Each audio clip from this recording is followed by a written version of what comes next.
Conditional দিব এটা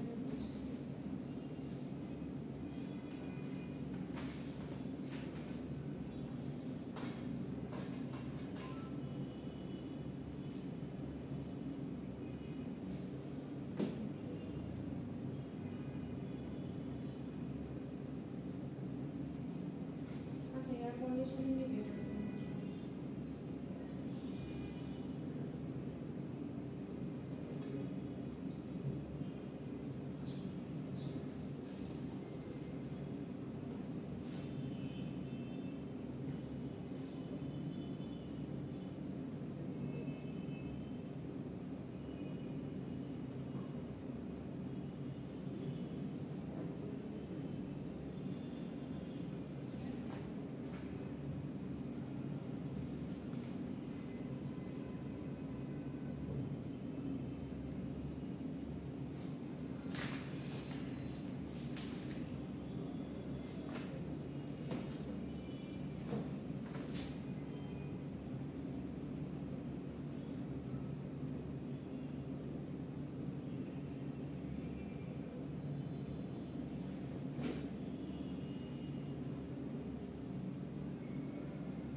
প্রথমে লিখব হচ্ছে অবজেক্টিভ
पाँच नंबर एक्सपेरिमेंट होच्छे study of an air conditioning system অথবা study of an air conditioner ফার্স্টে লিখব হচ্ছে অবজেক্টিভস অবজেক্টিভস কি থাকবে এক্সপেরিমেন্টের অবজেক্টিভ মানে এক্সপেরিমেন্টে যে করা হচ্ছে এটার অবজেক্টিভ কেন এটার অবজেক্টিভ বেসিক্যালি কি এয়ার কন্ডিশনিং সাইকেলের সাথে পরিচিত হওয়া এয়ার কন্ডিশনারের পার্টগুলো জানা আর হচ্ছে হলো আমাদের বিভিন্ন ইন্ডাস্ট্রিতে এয়ার কন্ডিশনারের যে ইম্পর্টেন্স সেটা জানা হ্যাঁ এই তিনটা হচ্ছে এটার অবজেক্টিভ তারপর হচ্ছে ইন্ট্রোডাকশনে দিব হচ্ছে এয়ার কন্ডিশনার কাকে এয়ার কন্ডিশনিং সিস্টেমটা কাকে বলে হ্যাঁ এটা দিব হচ্ছে air introduction parts of air conditioner ওই যে স্লাইড দিব স্লাইডের মধ্যে হচ্ছে অনেকগুলো পার্টের নাম দেওয়া আছে তার 14টা পার্টের নামগুলো দিব তারপর হচ্ছে এয়ার কন্ডিশনার সাইকেল তোমরা হচ্ছে পড়ে আসছো রেফ্রিজারেশন সাইকেল পড়েছো না ফ্রিজের সাইকেল ফিজিক্সের 19 বা ইন্টারের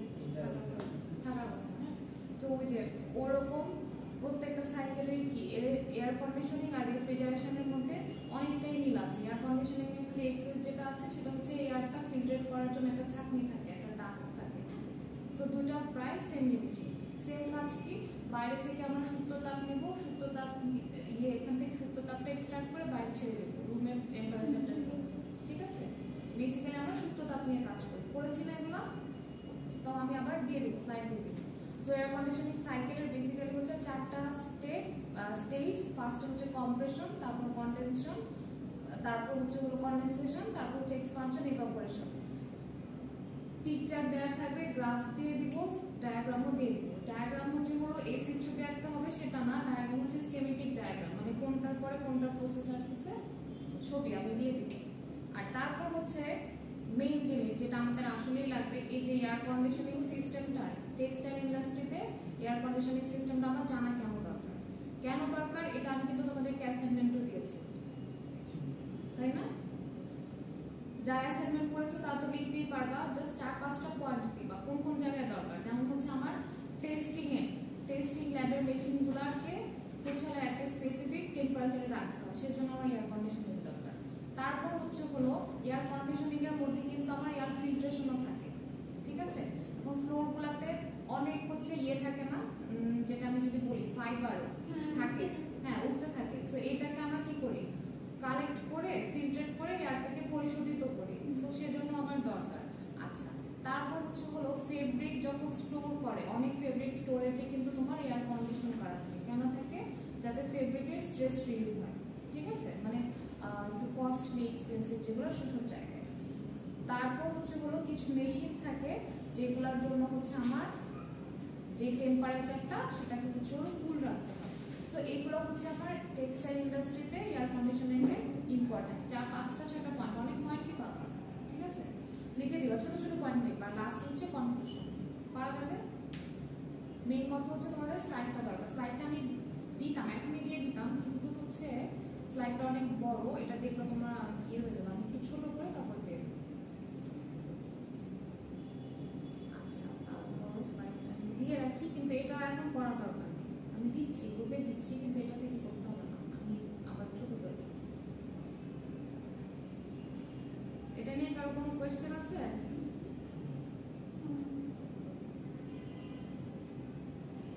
আচ্ছা, এখন হচ্ছে থিওরিতে আমার একটা চ্যাপ্টার বাকি ছিল, সেটা হচ্ছে ফ্লুইড মেকানিক্স। ফ্লুইড মেকানিক্স আমি পুরোটা, ফ্লুইড মেকানিক্স অনেক বিশাল একটা জিনিস, পুরোটা পুরোতে পারবো না, জাস্ট ছোট করে পড়া। ফ্লুইড মেকানিক্স কি বলতো ইব্রাহিম?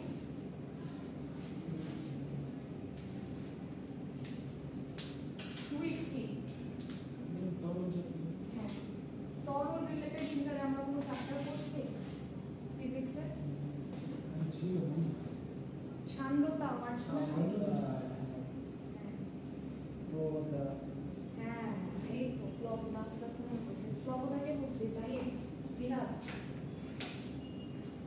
তোমরা বলে কি জানো, তোমরা দুজন কি জানো, আমার চোখে তোমাদের হচ্ছে ক্রিমিনাল জানে সে খারাপ কাজ করতেছে, তারপরে সে করে। আর ক্রিমিনালের যে কাজকর্ম করতে হলে তো মানুষের ব্রেন শার্প হওয়া দরকার। তোমাদের ব্রেনও মান মস্তিষ্ক সবই আছে, কিন্তু তোমরা ভালো কাজ ব্যবহার করতেছো, ঠিক আছে।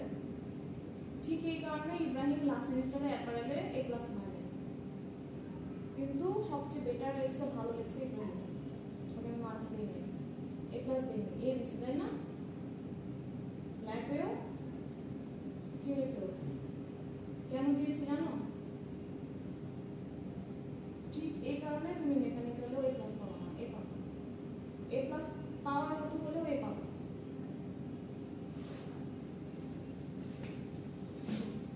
শুধু আমার সাবজেক্টে না, কিন্তু এটা সব সাবজেক্টে।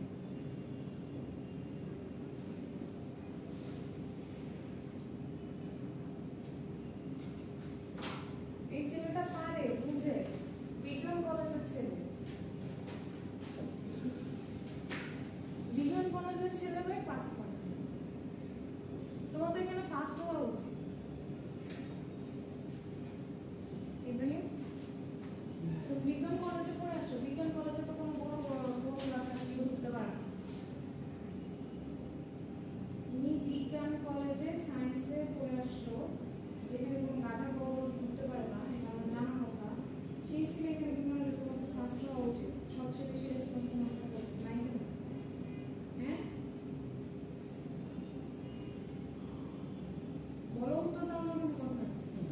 বার্ষিকটা আসলে ভালো লাগে।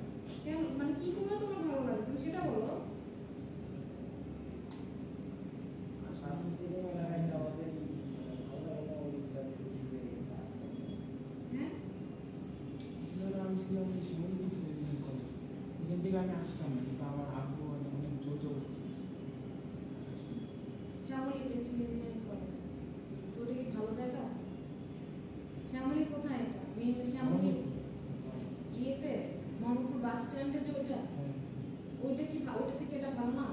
এটা ভালো লাগে তোমার? ভাঙাচোরা একটা বিল্ডিং, সার্টিফিকেট তো অনেক ভালো ছিল, এটা সার্টিফিকেট ভালো ছিল। সার্টিফিকেটের প্রচুর কোটি টাকা আছে।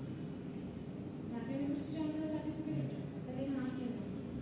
আসছে অনেক কারণ নষ্ট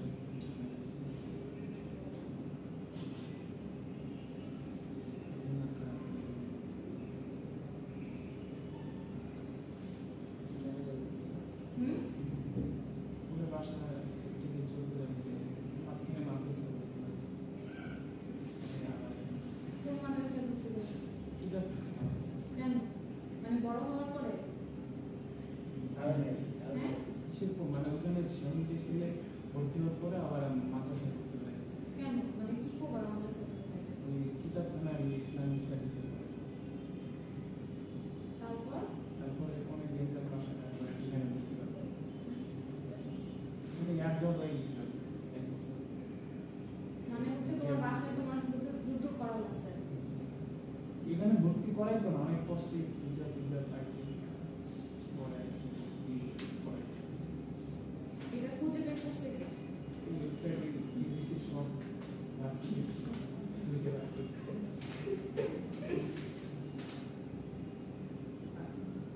পড়াশোনায় ভার্সিটি পেজে কমেন্ট করছে যে এই ভার্সিটিটা কেমন, আমি আবার কমেন্টে লিখে দিচ্ছি এই ভার্সিটি ভালো না ভাই ভর্তি হবো। কি ভর্তি হওয়ার সময় হ্যাঁ তুমি আবার এটা লিখছো কেন? মানে সেটা প্রথমে ফার্স্টে তখন তো একটা পেজ ছিল একটা। তুমি কি তখন ভর্তি হয়েছিলে? না আমি তো তখন কিছুই জানি না। ওর সাথে যখন কনভার্সেশন করতে করতে দুইজনে এসে ভর্তি হয়েছি। এটা আরেকটা তারপর আচ্ছা এখন আমি বুঝলাম আচ্ছা শ্যামলী টেক্সটাইলে ভর্তি করেছে সেখানে আমি বুঝলাম একটা কলেজ ভর্তি করাচ্ছে ডিউ সার্টিফিকেট দেয় ফাইন, কিন্তু তুমি কিতাবখানায় কেন ভর্তি করেছো? মাঝখানে একটু সমস্যা হয়েছে। ভালো করে কি সমস্যা হয়েছে তোমাকে? একদম মানে তোমার আচরণে এত বিরক্ত হয়ে গেছে যে তোমাকে হুজুর বানাতে হয়েছে? হ্যাঁ এমনি আমাদের ফ্যামিলির সবাই ইসলাম ফ্যামিলি চাইছিল যে আমি যেন ওই লাইনে তাহলে ওই লাইনে যদি চাই তাহলে প্রথম থেকে শুরু থেকেই করতো। যে ছেলেটা মানে ইন্টার পর্যন্ত কলেজে স্কুল কলেজে পড়ে আসছে হ্যাঁ সে কি হঠাৎ করে হুজুর হবে না? আনলেস তাকে যদি আল্লাহ একদমই হেদায়েত না দেয় তাই না, সে তাকে মানে হঠাৎ করে তার রিয়েলাইজেশন হতে হবে তখন সে যদি নিজে থেকে আসে তাহলে যেমন অনেকেই করে কি জানো, আমার পরিচিত অনেকেই আছে যেমন ফজল স্যারকে আগে হুজুর ছিল না, তুমি নাটক টাটক করে বেড়াতো গান টান গাইতো গিটার টিটার বাজাতো, তো ওনাকে আল্লাহ নিজ হাতে হচ্ছে হেদায়েত দিয়ে দিচ্ছে। তাও কখন হেদায়েত দিচ্ছে? ওনার বিয়ের পরে অনেক বছর পরে বাবুটা হওয়ার আগে দিয়ে ওনাকে আল্লাহ হেদায়েত দিয়েছে, ওনার বাবা মারা যাওয়ার পরে তখন আল্লাহ হেদায়েত দিচ্ছে, উনি পুরো চেঞ্জ, ওনার পুরো ট্র্যাক চেঞ্জ করে দিচ্ছে। ওগুলো হচ্ছে আলাদা জিনিস। আমাদের সাথে অনেক ছেলে পেলে পাস টাস করার পরে আল্লাহ হেদায়েত দিচ্ছে, এখন পুরো চেঞ্জ হয়ে গেছে, লাইফস্টাইল চেঞ্জ হয়ে গেছে, তো ওটা আলাদা। তো তুমি এটা পর্যন্ত কোর্স হচ্ছে কলেজে, তোমার যদি